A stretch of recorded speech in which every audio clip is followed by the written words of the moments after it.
City develop ஆகிறதுக்கு சிட்டியில் இருக்கவங்க மட்டுமே டெஃபினெட்லி காரணம் இல்லை.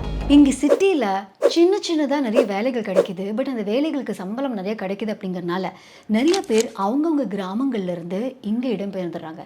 இதில் பெரும்பாலும் ஆண்கள் தான் இருக்காங்க. அப்போது ஊரில் அவங்க பண்ணிட்டு இருந்த அந்த வேலைகள் இருக்குல்ல, அது கம்ப்ளீட்லி அங்கே இருக்கிற பெண்கள் மேலே போய் விழுது.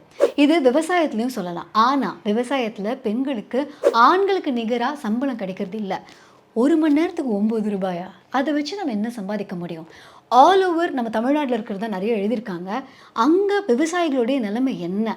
அங்கே இப்போ சிட்டி டெவலப் ஆகிறதுக்காக எல்லாரும் அங்கே இடம்பெயர்ந்து வரும்போது அங்கேயே தங்கியிருக்கவங்களோட நிலைமை என்ன ஆகுது? ஏன்னா இவங்களை வந்து நம்ம வேலை செய்கிறவங்களுடைய சென்சஸ் அப்படின்லாம் எடுத்து பார்க்கும்போது இவங்களுடைய பேர் அதில் வராது.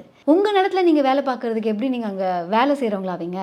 ஸோ அவங்கள வந்து ஒர்க்கிங் பாப்புலேஷனில் இன்க்ளூட் பண்ண படலை. ஆனால் அவங்க ஒர்க் பண்ணுற ஹவர்ஸோ ரொம்ப ரொம்ப ஜாஸ்தி. மற்றவங்களை இன்னும் கண்ணை திறந்து பார்க்குறதுக்கான ஒரு விண்டோவாக அமைஞ்ச ஒரு புக்கு தான் இந்த book, 100 Days 100 Books. 9 rupees an hour by Aparna Karthikeyan. இதே மாதிரி உங்க திங்கிங்கை மாற்றக்கூடிய பல புக்ஸ்க்கு குக்கு FM ஆப்பை டவுன்லோட் பண்ணுங்க. அதில் நீங்கள் ஃப்ரீயாகவே கேட்கலாம்.